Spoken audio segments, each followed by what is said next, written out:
In a town 58,000 strong, there moved a foreigner. He was a Jewish man from the ocean.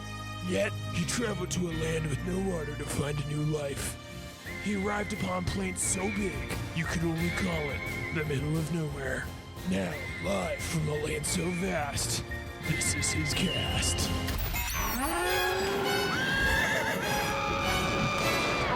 Humanity. Cowboys, cowgirls, studs, mares, and farmers of all ages. This is the Middle of Nowhere cast. You are the first representative I've ever talked to from my home state of Pennsylvania. Okay. And also, you are the first Jewish politician I've ever talked to. Okay. I'm Jewish too. Yeah. So I always feel weird. What are you, like one you're, of 6 you're in Jewish. Wyoming? I mean, there cannot be an overwhelming Jewish population in the state of Wyoming. No, I'm the only one in my town that I know of. Okay. And there used to be, funny enough, there used to be a rabbi who had a synagogue there. Yep. But now it's somebody's house, but it didn't get taken off of like Google Maps. So you search I searched synagogue. Oh, there's my there. temple.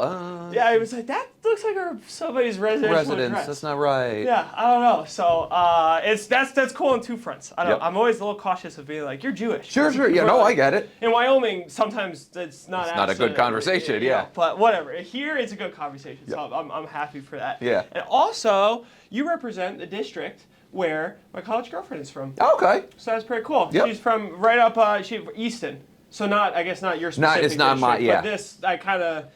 Well, Lehigh Valley is a region. Lehigh, Northampton County is like that's kind of who we are as a regional identity. So there's a lot of overlap. Cool. All right. Well, first things first. What the heck is a whip?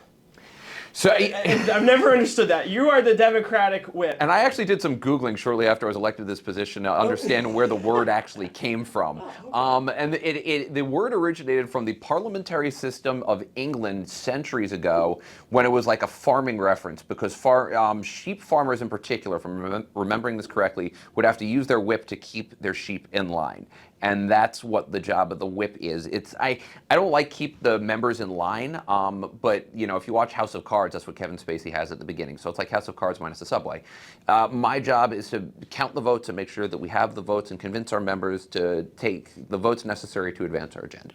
So, but at the same time, it also works the reverse. Like if a member doesn't want to vote for it, we've got to figure out why and what we can do to make them comfortable, to make them happy.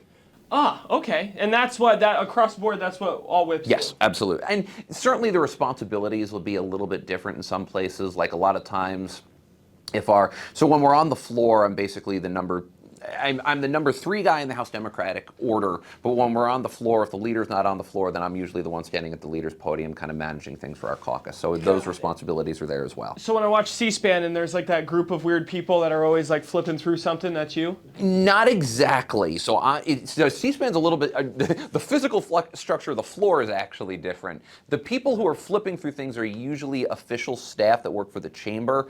If you ever watch PCN and you see us, there's people standing at podiums. That will often be me. Now, the guy whose podium it is actually our leader, Matt Bradford. But if he's not on the floor, I'll be standing there on the floor.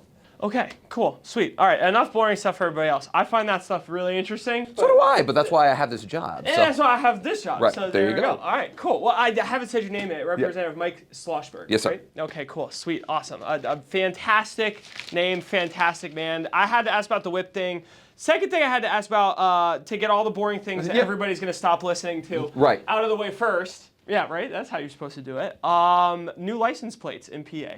Yes. I am like the biggest license plate geek you've ever met. Really? Please tell me everything you can about the new license plate. So they started about a year into the Shapiro administration. And if I'm remembering this correctly, we had the kind of boring license plates. They're the one that I still have, the kind of like blue, yellow, goldish one. Yeah. Personally, I would billboard? go. It pissed me off always growing Yeah. up. VisitPA.com is the best thing we can say. I will always go back to the old one. You've got a friend in Pennsylvania, the blue and yellow one. Those were always my preference, but they were gone long before my time here. But I do like the new ones. I think they're a lot sharper than the one that I have on my car, that most people have on their cars at this point, still the kind of blue-yellow ones. Mm-hmm.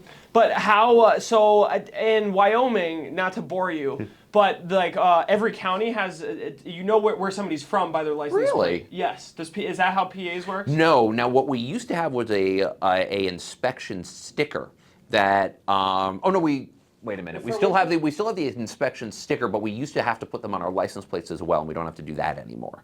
And now they're not on the license plate, but they are on the front windshield of your car. Yes. And I think those might have county information on them. I'm not sure.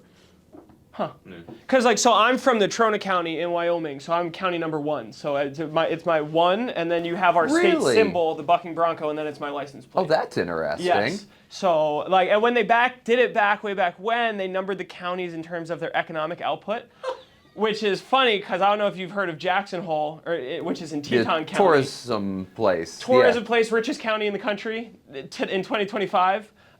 They are county 23 because back in the day they had no economic output. So you see a 23 and you're like, oh, they must be loaded. Yeah. Essentially, yeah. So it makes sense too because they're driving Range Rovers Benz or something. Yeah. So we used to the legislature. They used to, and more people did it back in the day. Almost nobody does it anymore, and I understand why. But they would give us license plates with our district numbers. So it looked really, really different. It looked really, really special. I would never want to do that. Just for the representatives. Yep, or senators. And I always was like, that's stupid. If I'm driving stupidly, I don't want anybody to know who I am. Or if I cut somebody off by mistake.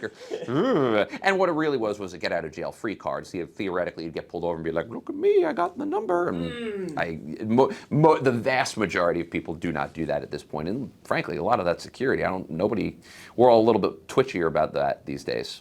Have you seen those videos where the politician or the county commissioner or something like that gets pulled over and they try and big dick can I curse? I'm sorry. I'm fine. Okay, they try and big dick the commissioner and it's it doesn't work or it does work. Would you ever do that? I've gotten tickets, so no. Well, because first of all, no, that's dumb. Shut up and pay your fee.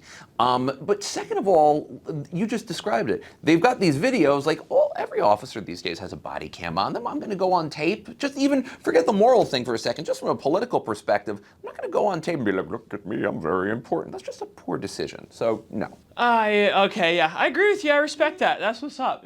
But you also mentioned that there seems to be, in the eastern states at least, more of a push for politicians to stay more anonymous these days. In Illinois, they were super concerned about privacy, and I get it. You know what I mean? Yeah. Well, on one hand, so my Wyoming side of things comes out, and I'm like, you should be doing a job good enough that you shouldn't be scared to be seen in public.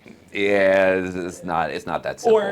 Talk to me then. So, there is a necessary tension there. And on the one hand, we are elected officials. We have a job to do. People need to know where to come to my office, how to get in touch with me, to give me their feedback. That's a cornerstone of our democracy, and people expect me and other elected officials to show up at certain events. Cool, that's a job requirement. And if we're not showing up enough, then, we need to go. And the voters will let us know. But on the other hand, there is that twitchiness. You do get more of a concern about security. I think most elected officials, at least at this level, have had those challenges from time to time. I certainly have. And it should be easier to draw the line. I'll use this as an example. When we run for office, we have to fill out nominating petitions. They're all public petitions, but they also say where we live. And so anybody can just look at this petition and get my home address. And I don't like that one bit. I would change that in a millisecond. Because you do, and we are entitled to a balance between we're public officials, people can and should know how to get in touch with us, to communicate with us. And when I go to sleep at night, I don't necessarily want people to know where I live. And I think that that's a fair dichotomy to try to straddle. Do you think you, as a representative and politician, should be held to a higher standard than the average population? Oh, 100%. Average citizen? Absolutely. Yeah. We're not entitled to elected office. The average person, if they get arrested, will probably, depending on the crime, obviously, probably shouldn't expect to see their name and face blasted all over the front page of the paper, but it's different for us. The actions that I take in my private life, to an extent, are subject appropriately to more scrutiny than the average person's. And that's the price you have to be willing to pay as an elected official. And that's where, are you attacked unfairly or maligned unfairly? Absolutely. But if you're an elected official, you do have to expect that to an extent. It's weird because I totally get your private address point. Yeah. I wouldn't want that either for me. Yeah. Back in Wyoming, I don't know if you know this, but my representative, their phone number and public address on their website is their home address. So, and that's one of the more interesting things that I've gotten to work with as a state representative. So in addition to my role here, obviously, I also serve on the board of the National Conference of State Legislatures, which is a wonderful organization that has participants from all 99 state legislatures, to say nothing of foreign participation or participation attendance territories, and it's really interesting to have conversations with other legislators about how their legislature runs and how their district office runs. Pennsylvania, we are one of the largest and most well-funded legislatures, and I will defend that unapologetically because it lets us serve the public better. But other states, they don't have staff, they don't have district offices, so they have their personal information available. And that's, again, that's a benefit for me as far as a benefit for larger legislatures as far as I'm concerned, that it says, hey, come to my office. Don't meet me at my home. Nobody should do that. Yeah. It seems like it doesn't go to your head though. You're very practical about your approach to it. And it's nice. I think the vast majority of us are. Like, we're community members. I have a 14-year-old and a 13-year-old. Yeah. My wife works. Like, we're not really that different than the average person. We just have a different focus. And keeping that perspective is critical to not getting your ass thrown out of office. Well, yeah, enough said on that, I guess. All right, well, there you go. Okay, what's it like to serve as a governing representative in a legislature that you were not born into? It made it. No, don't apologize. It made it challenging, especially in the beginning. Like, now I will say. Context for everybody that doesn't know. Representative Schlossberg is a native of New Jersey. It's my dirty political secret. Yeah, the armpit of the country. Yeah, I know. And what exit am I from? The answer is 165 on the Parkway and 14A on the Turnpike. Yikes. So I grew up in New Jersey, and I came here when I was 18 when I went to Muhlenberg College, which is now in my district. Worked for my predecessor, fell in love with the area, stayed. I was elected to city council when I was 26. So that was 16 years ago now. So I've been here for a while. So not being from the area hasn't been a challenge as a state rep. It was when I was on council, when I started on council. Because then there was definitely a perspective of, who the hell are you? Now, what are you trying to tell us? And you're not born here. But the Lehigh Valley in particular has grown so much that it's impossible not to have more of an acceptance of transiency, especially so in the city of Allentown is highly transient. The suburban part of the district that I have, there's a lot of new housing, so you have a lot of new development, a lot of folks who are from Jersey. People don't require lifers. But when I first started running as a young guy, I was 25 when I started running, they had to know I was serious. So like, look, I'm a homeowner. I was engaged at the time. I'm getting married to my wife. We're going to raise our kids here. And people had to know that you really did have roots and this wasn't like a hit and run sort of thing. And I was able to say that. But you're here 13 years later almost, exactly. So. But it was still definitely a challenge, especially in the beginning. And I will never have the context that a lot of other local elected officials have. I was born here. I'm a 6th-generation Lehigh Valley resident. And all that, and that's something I'll always miss out on. But I can come at it from a different perspective of wasn't born here, but I moved here and I fell in love here and I chose to stay here, and this is why. And these are the things that I want to do to make this place even better. Isn't that's the kind of like the American dream in a nutshell, right? I think so. Like this is nobody's home, but so like it's our home now, and keeping that perspective is, and trying to make sure that the Valley remains a wonderful place for people to move to, for people like I was, an 18-year-old who just came here because of the school and then fell in love and stayed. It's a hard balance though. Like I run into that in Wyoming. I feel like I might be there forever very well, but I'm like, I don't really have a right to go into Wyoming, let's say, and talk about you guys should legalize weed. Right. They clearly don't want that there. Right. I'm not going to come in as a Philly boy, spend time in California, and say, hey guys, let's spark up together. Yeah, right. You know what I mean? Like that feels like intentionally disrespectful. But when you move to a place, you do become part of it. So now you've had your time served. Yeah. Clearly now. Yeah. Well, and the regional differences, I think, also fade with time. Like regions, but as more and more people move in, a lot of regions in the area look very, very similar. Like I think a lot of aspects of my district are really similar to a lot of places in southeastern Pennsylvania, especially the growing collar counties, because you've got a growing, diverse, well-educated population that wants roughly the same things. They want a good place to live. They don't want to be sitting in traffic their whole life. They want to make sure that their kids have a kick-ass education while having, paying a reasonable amount in taxes. And that, I think everybody's kind of looking for the same thing to an extent. So district differences I do find decline over time. Now that's not to say we're all the same. We're not. And especially when it comes to local issues. But it is easier, I think, representing a district now than it would have been. Nice. So let's talk about something I did just mention, weed. In Pennsylvania, I think with you, correct me if I'm wrong, but it's more of a fair question to ask, not if it should be, but when. Yeah. And when is the question? I think we're looking at no more than a few years. I really believe that. What's happening? So, going back, we legalized medical marijuana back in 2017, I want to say. It was under a Democratic governor and an overwhelmingly Republican-controlled legislature, but it was a bipartisan product. It worked really, really well, and we passed it. We passed legalization of marijuana, adult use marijuana, out of the House this year. It was a complete party line vote, so 102, 101. Yeah, it was, and as the whip, it was quite the experience. It was, yeah, but we did it, and it was promptly rejected by the Senate, and it's not happening this term. Why?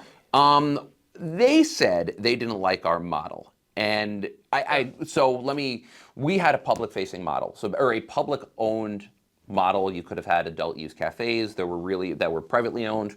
There were really strict limitations on how and where, and that was very intentional because we wanted to, frankly, take a lot of the profit motive out of it and put an emphasis on jobs and controlling for the negative impacts of marijuana legalization. Yeah, that sounds smart. I think so. It was frankly, it was a pretty conservative model. So the Senate rejected it because Was the Senate rejected along party lines as well? Yes. Yeah, it was a Republican. The Senate's Republican-controlled, House is Democratic-controlled. So they rejected it in committee, which is frustrating because we have said, this is our vision. We're happy to negotiate. Let's negotiate. And they said no. So it's still just a matter of time because the political pressure continues to build on this one. And I think the Senate was of a couple of different minds. You do have Republican senators who favor legalization of marijuana. Just a different model than us. And you have Republican senators who are like, absolutely not. So we're going to have longer conversations about what the final plan will look like, because I will definitely say we had a lot of colleagues who were really concerned about the impact that marijuana legalization would have in their neighborhoods, especially my urban colleagues. Colleagues of mine who represent Philadelphia, who represent areas in Philadelphia that struggle with drugs or crime or quality of life issues are like, I'm going to vote for this because it's the most conservative plan. But if we make a plan that makes it easier for there to be marijuana stores, then you're going to start having issues with them. And I get it. They're representing their district. Yeah. You got to do that. You got to, But you'll also pick up Republican votes probably. So finding that line will be a challenge, but I still think we're no more than a few years away from it. I believe within the decade we'll have marijuana legalization in PA. Is there something to be said for, in the meantime, let's just stop putting people in jail for it? I'd do that in a millisecond. And is anybody saying no to that? Part of our package was also going backwards, and anybody who had been in jail, I think there was discharge. The record would be discharge if they committed a crime that was now legal, something like that. Obviously, people who commit higher crimes like larger possession or dealing with something stronger than marijuana, no. But I would support that, definitely. And I think you'd actually find a lot more sympathy for it. But again, you could get it through the House. Senate's more of a challenge. Okay. Yeah. I mean, I gotta go talk to those guys, I guess, because I see what are we doing here. Yep. But yeah, that's exciting news. That's exciting. What do you think federally? Do you think it's going to be within the decade, or do you think we're a longer process? I do think it's going to happen. I think that there's if I'm not mistaken, the Trump administration actually didn't they reschedule it? They rescheduled it to Schedule 3, but that doesn't change. Yeah. But the thing that I've seen about big controversial issues is it does come in little steps. That was just one more little step. I think you're going to probably have to have a Democratic trifecta to have it happen. If I'm not mistaken, they actually did pass something in the House when the Democrats controlled the House. Well, they also, in the big beautiful bill, they snuck in a line making all hemp-derived products illegal. So it was weird because that happened. 1 step forward, 12 step back. Same exact week that Trump's like, weed doesn't matter, and then Congress is like. Well, and that was purely financial. That was the alcohol lobby, if I'm not mistaken. They were really. Seems to be. Yeah. So I still think, I don't know if full legalization happens at the federal level. I think what's more likely is that we'll continue to take those guardrails off, making it easier for more and more states to legalize marijuana and then make their own choices. I think that's probably the most likely scenario. And in the end, you're going to have dozens of states that pass it, and you're going to have a I don't know, 15 or so conservative states that say no. And I think that's probably the most likely scenario, at least for the next couple of decades. Yeah, right on. I know that you are on the mental health committee. Yep. So let's talk about that. Like, what's going on with mental health? Just let me in. So mental health is my biggest issue. I've been very, the biggest thing that I've talked about my entire career has been my own experiences with mental illness and trying to use those to destigmatize the issue and to bring more funding to it. So we've done. What have your experiences been? I've had depression, generalized anxiety since I was 18. I see a therapist as needed. I take medication. I've been suicidal. I'm not saying anything new here. This is my career. It's good for people to hear. Yeah. My county has one of the highest suicide rates in the world. When you combine a lack of health care access, rural America, and gun access. Yep, absolutely. Yeah. So we've done a much better job about talking about mental health. We've done a better job about funding it, though there's still a massive need and overwhelming gaps remain. So I'm on a mental health commission, which is seeking to completely revamp how behavioral health is conducted in Pennsylvania. It's something put together by the governor. Report coming out soon that's going to have a ton of recommendations on regulatory reform, payment, continued integration, access, workforce shortages, and more. My biggest issue that I've been working on in Pennsylvania, and I'm hoping to have a bill within the next few months, I've been working on it for over a year actually, has been the state's involuntary commitment system. So with 302s in Pennsylvania, it's different in every state, but there comes a point for some people where people need to be committed against their will because they're either a danger to themselves or others. The system is really, really old. It hasn't been updated since the late 1960s. It's also really out of date. Furthermore, there are instances, our system is set up so that somebody can only be committed against their will if they are a clear and present danger to themselves or others. That means making threats and having taken some action to act on those threats. Other states have a much better model, which is a predictable model of a predictable state of psychological deterioration, where you don't wait for that moment of crisis, but it's clear based on somebody's actions and past history that they are going to be in that crisis. So you get someone into the help they need before it's too late. And that's where I'd like to see our system go. How do you pay for all that stuff? So, like, is there money to, because it seems like PA doesn't have enough money right now. No state does.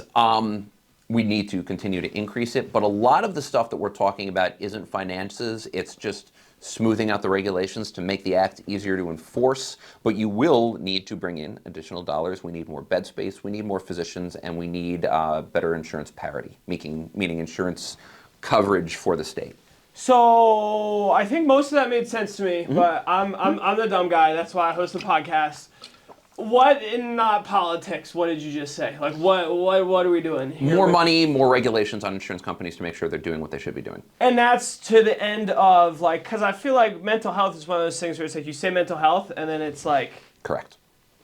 Involuntary commitment on one side of the spectrum, like talking about feeling sad on the other side of the spectrum. Yep. So, like, as it is something that's important to you, like, what if I'm just a guy, or if I'm at Allentown High School right now, what do I need to know? That we're trying to do a better job of making sure that everybody can get the help that they deserve, regardless of what they suffer from or where they live. Like that's ultimately what it comes down to. What do you help with what? Like what are, if somebody is depressed, anxious, has substance abuse, or worse, if somebody has a severe mental illness like a personality disorder or schizophrenia or something that's typically a lot harder to treat. If I live right down the road right now and I have suicidal thoughts, what do I do?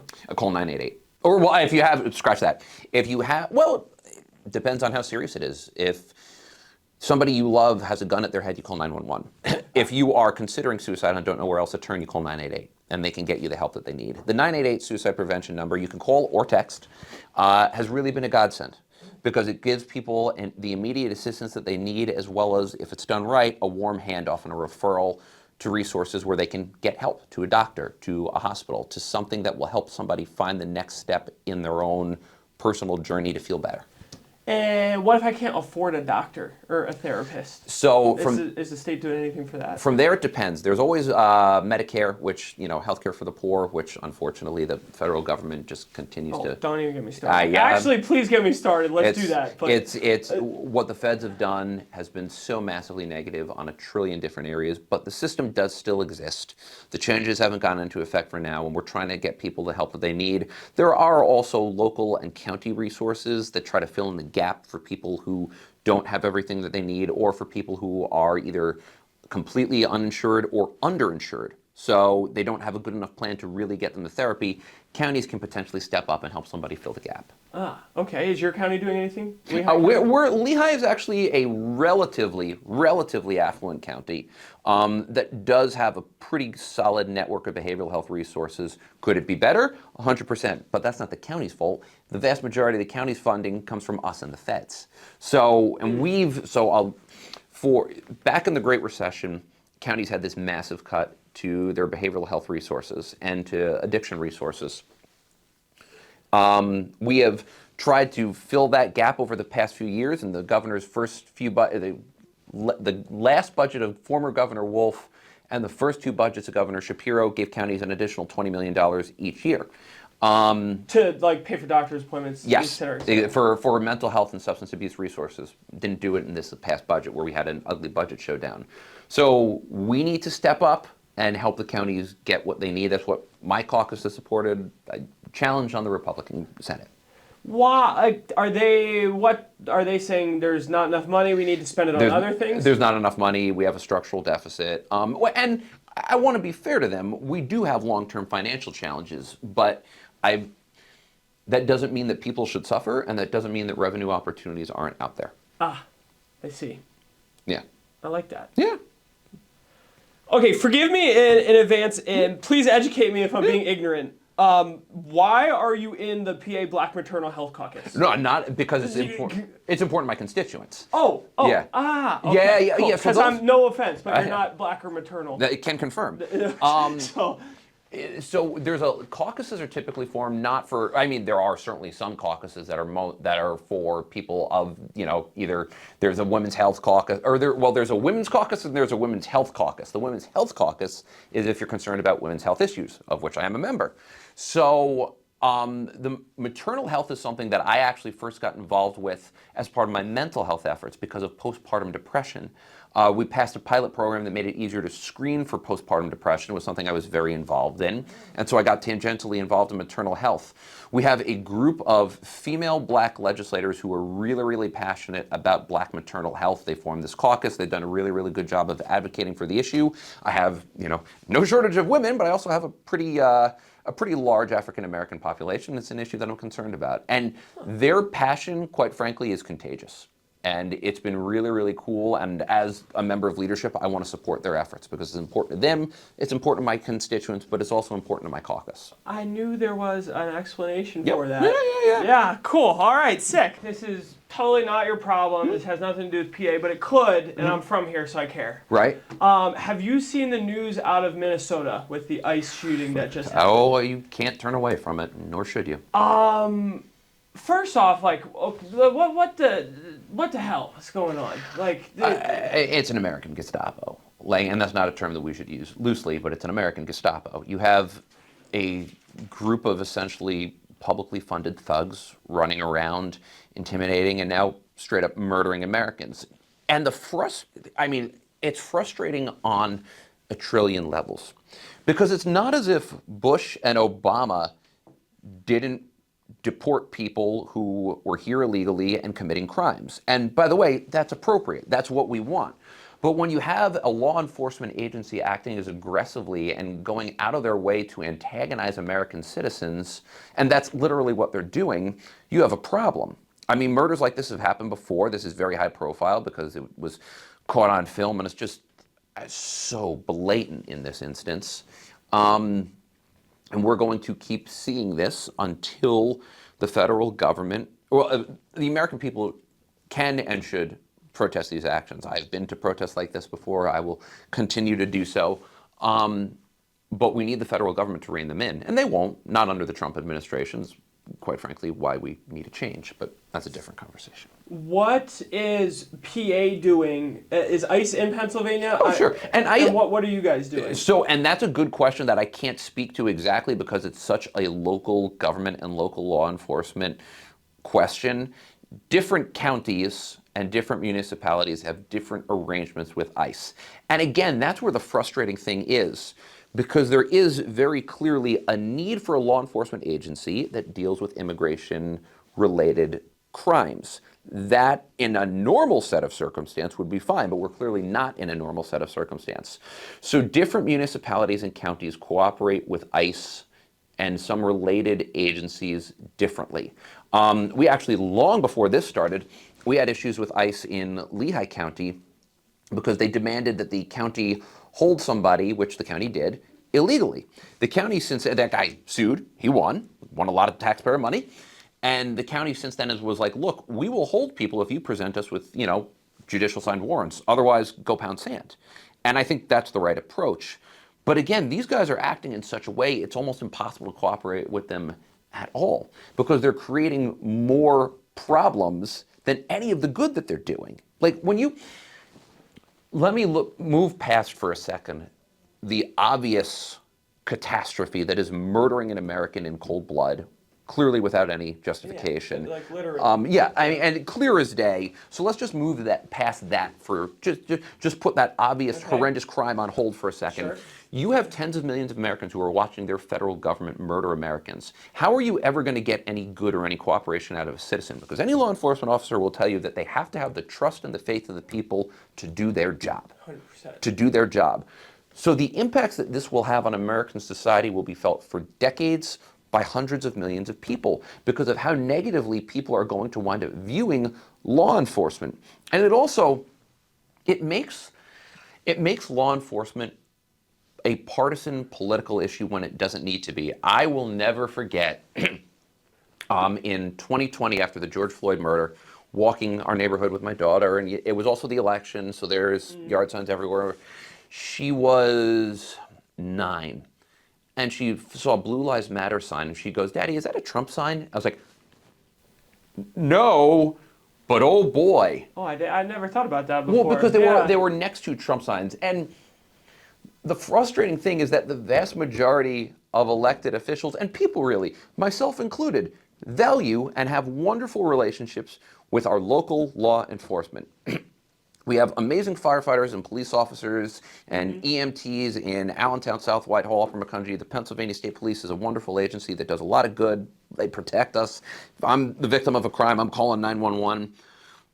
But when the federal government acts like thugs, it transcends. And it paints all law enforcement with a negative brush. Are you saying it transcends as in perception transcends, or the local guys actually start to think they can act like the federal guys? Great question. I hope the answer is only the former, but I have no doubt that sometimes the answer is also the latter.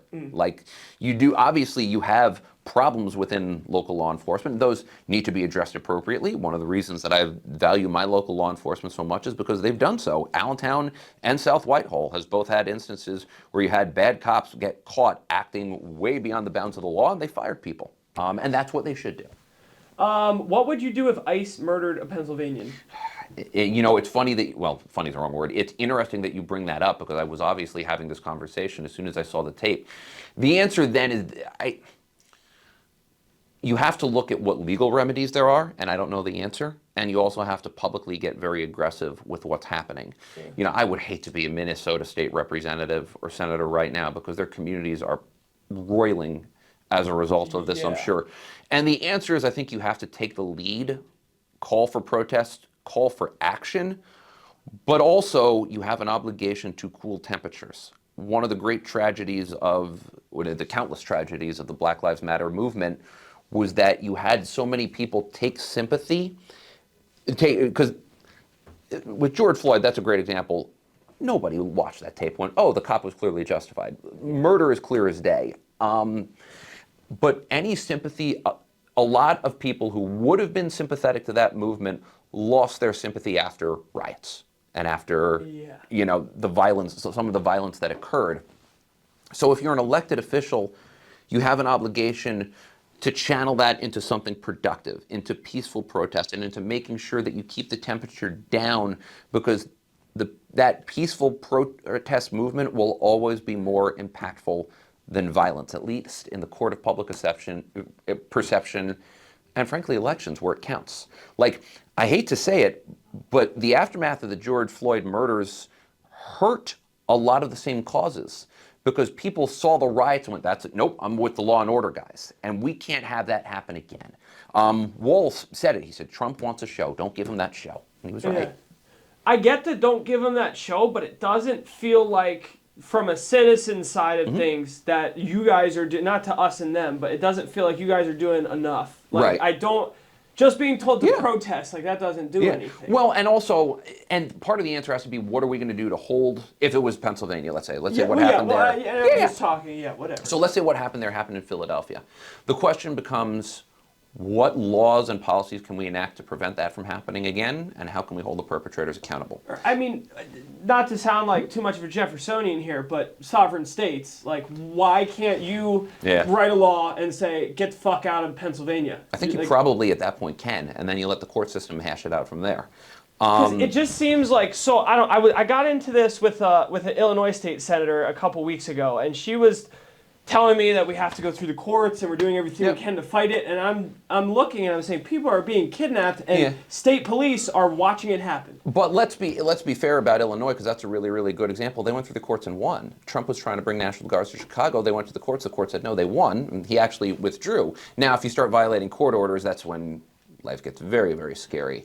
But that's still, like, our job in that instance is to try, well, not in that instance, our job is to pass laws that are going to protect people, but still to do so within the existing system. And I'll use this as another example. If the system is, what I'm trying to get at is, if the system is broken at the top, and then you in the middle are saying, hey, we've got to follow the rules, do this the right way, and up top they're saying, haha, fuck you, you keep doing that.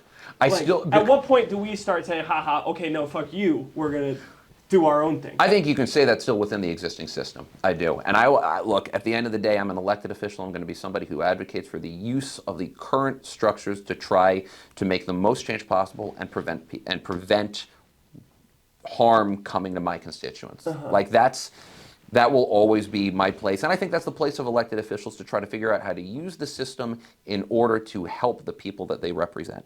Now, when you start needing to, I think you only have those external questions when system use fails because the other guys are so clearly violating the law. Now, and I want to be caught, as far as I'm concerned, that clearly looked like a murder. Yeah. I don't know how you could call it anything else. She's driving away and they shoot her through the window. It's with her car pointed the other direction. It's not but we still have a court system and a legal system that has to make those determinations. Okay, fair enough. Fair enough. And you use that system where as we're filming this just happened yesterday. So I don't know where that's going to ultimately go, but you need to use that system to hold the perpetrator accountable. Yeah, but then it's tough because, like, you have so many people like myself who have now lost faith in the system because they don't see it doing anything. So it's tough. Like, how are you going to do? And the answer is, the unfortunate reality is elections have consequences. America as a country decided to elect this lunatic.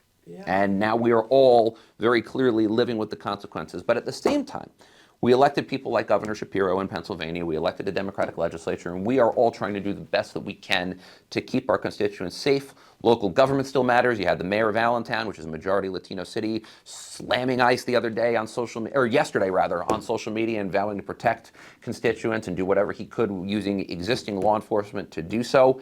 They're in local government's in a really bad spot right now because there are existing arrangements. There's always going to be a need for, all right, let me say that cautiously. There is a need in a lot of instances for federal assistance, but at the same time, who can trust ICE right now? With the way this organization is operating, how could you possibly trust them? Any trust I had after yesterday is gone. Right, exactly. And it's, I was, in 2020, I certainly wasn't an abolish ICE guy.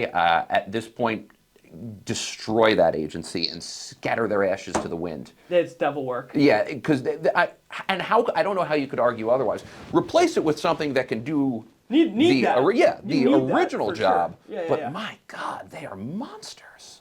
All right, well, let's talk about Pennsylvania. And you mentioned Shapiro and you and the Senate, and you guys are doing good things. And one thing I actually want to touch on is House Bill 1957, which for the commoner is... I don't know. Oh. Yeah, I don't know. There's over 2,000. I don't know that one. Okay, that is the abortion that you just passed. Yes, we did. For everybody that don't know, I'm going to read this. I never read stuff on the podcast because it's a conversation, but I wanted to read this because Quite frankly, when I read this text, I looked up and I felt proud to be from Pennsylvania. It was a good moment for a lot of people. And I just said, that is the most American thing that I have read in years. Yep. It's just like, you've talked about life, liberty, and the pursuit of happiness. Yep. Here we go. Every individual has the fundamental right to exercise personal reproductive liberty and make effective decisions regarding the individual's own reproduction, including the ability to choose or refuse to prevent, continue, or end an individual's pregnancy. Like, it goes on, but just damn straight. Right. You live in America. You can do whatever the fuck you want. Yep. What is it? In my words. Yeah. Right. And then, okay, so if it was up to me, I would have stopped it there. Right. I understand why you had to add the paragraph B and all that. Yeah, shit, and paragraph, it needs to fit into a structure. Correct. Okay, Yeah, and paragraph B, if I'm not mistaken, is also that's where it says that the state does maintain an interest in viable fetuses. Yeah. Right. Yeah, exactly. fetuses. Which I think is. I have a follow up on that one. Yeah.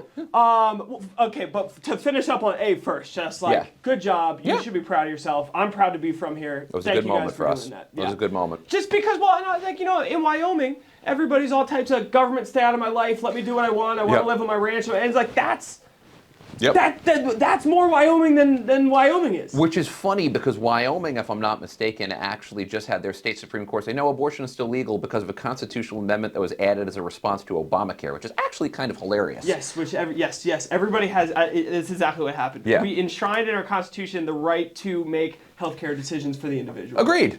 And it's just like, and now Pennsylvania said, it's just like, dude, I don't know. I'm like, and nobody else cares at this point. I've said it 5,000 times, but like, do whatever the hell you want. Because it's like, first off, government, we live in a non-secular nation. Yep. Like, so like, for you religious arguments, I get them.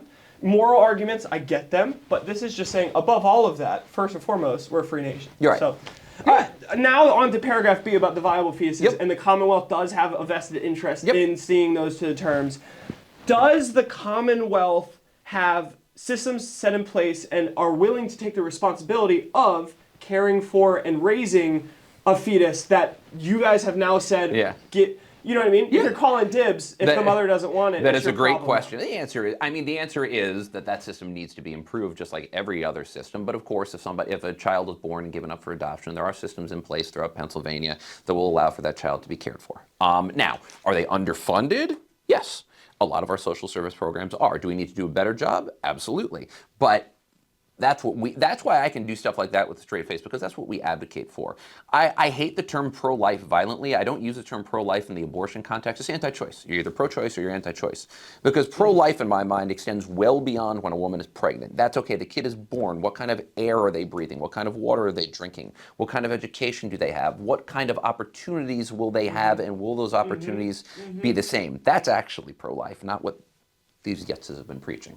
Yeah, well, and listeners of the podcast know I talk to a lot of the local leaders in Casper who are pro-life. That's exactly what they say. They're like, yeah, I'm pro-life, but like also we're failing XYZ. Right. Like, the education, food, right. Like all of this. Like, which is cool because equally as important. That's consistent. That's at least consistent. I give those people credit. Yeah. Because you're gonna you know what I mean? He's like, I'm a Christian, I've been a Christian all my life, and I believe that life is sacred and we have to protect it from womb to tomb. And I disagree with that perspective, but I can respect that perspective. And that's more than I could say for a lot of these folks who are anti-choice and also don't care about a life once the kid is born or if they live in a rougher area of Philadelphia. Exactly. So, good job. Yeah. Congratulations. Well, and now we passed this constitutional amendment. Still has to pass the Senate. That's what I was going to ask. Yeah. I saw it's not going to pass the Senate.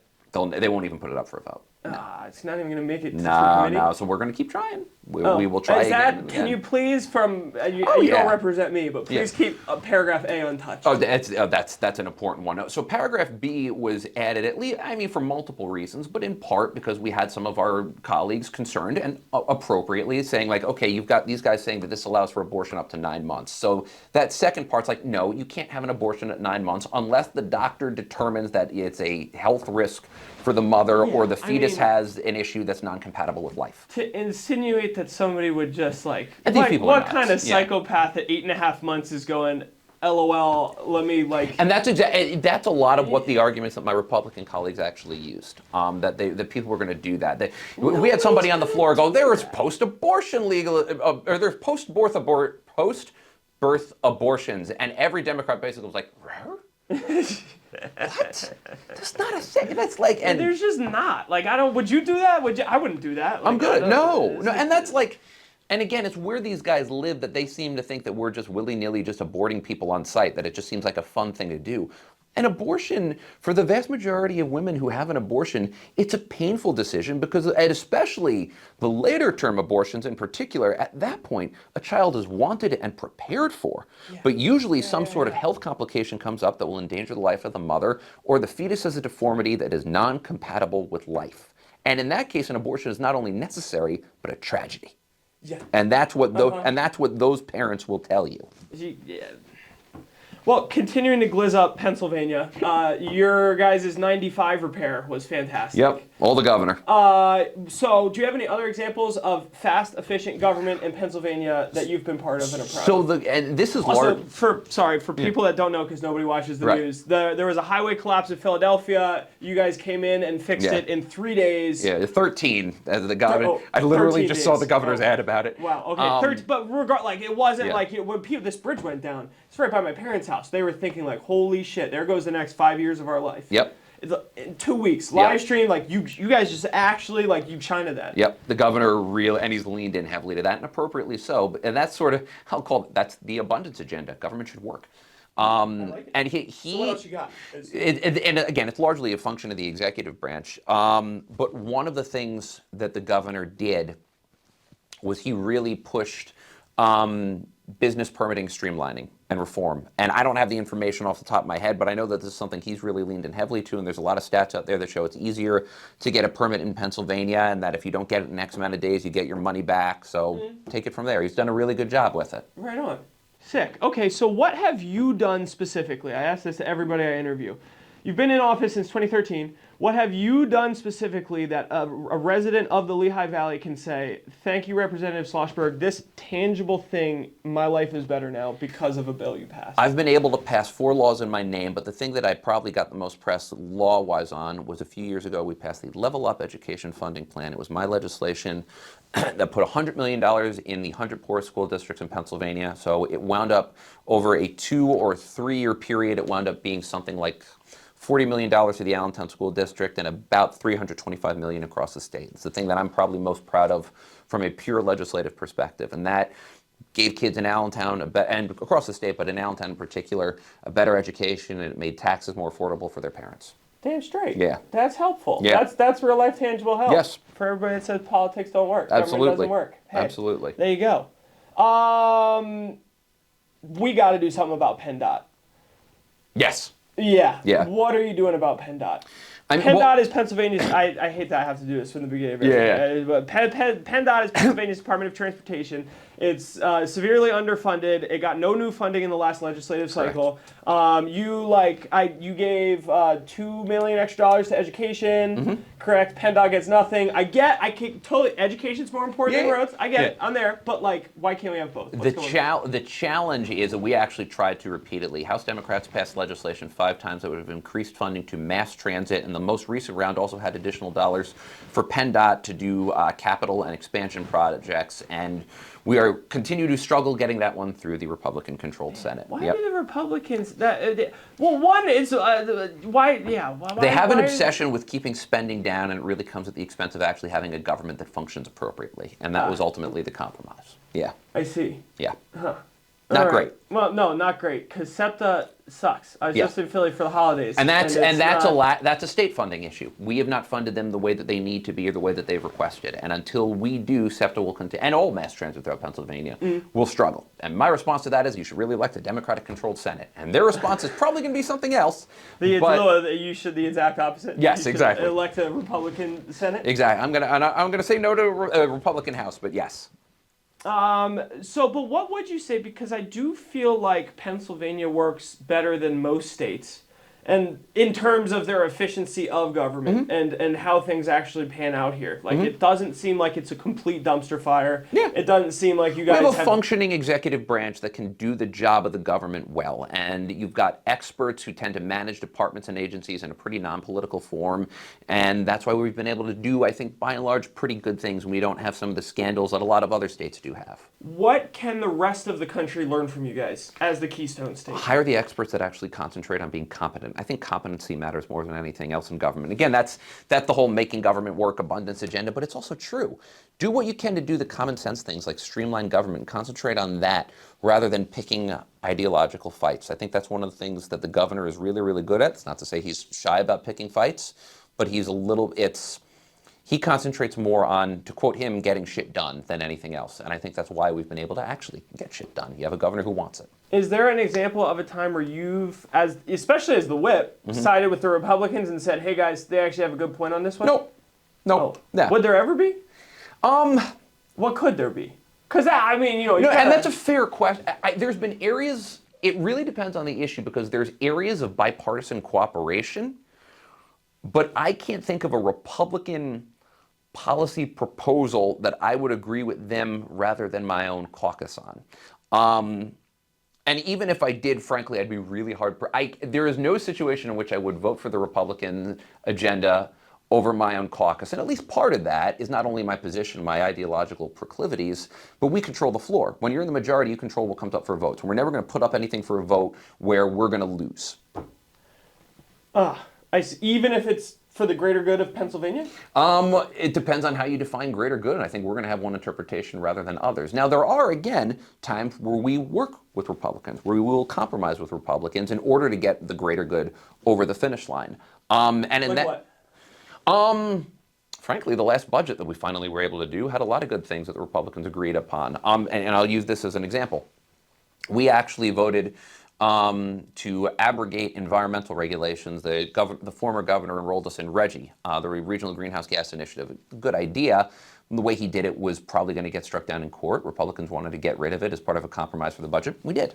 And that, not a vote I'd cast on my own, but that's a good compromise vote that I think, I get it was part of finishing the budget, so we did it.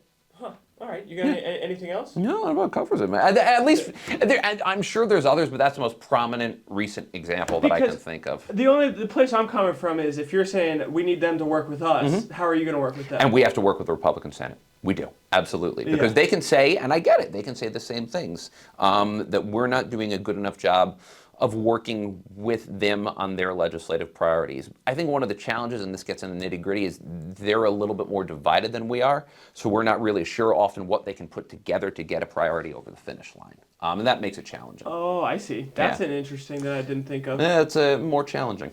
Okay, well, almost done. I have two more fun questions for you, so we can end on a light note. One, go Birds? Go Birds, obviously. Go Birds, baby! Okay, sick. That's right on. Riding on a wall and start screaming. A very Pennsylvania thing to do. I was skiing in Vermont 2 days ago, actually, and Birds jersey came down the mountain, shouted, "Go Birds!" Dickhead at the top of my lungs. Did he shout it back? He did.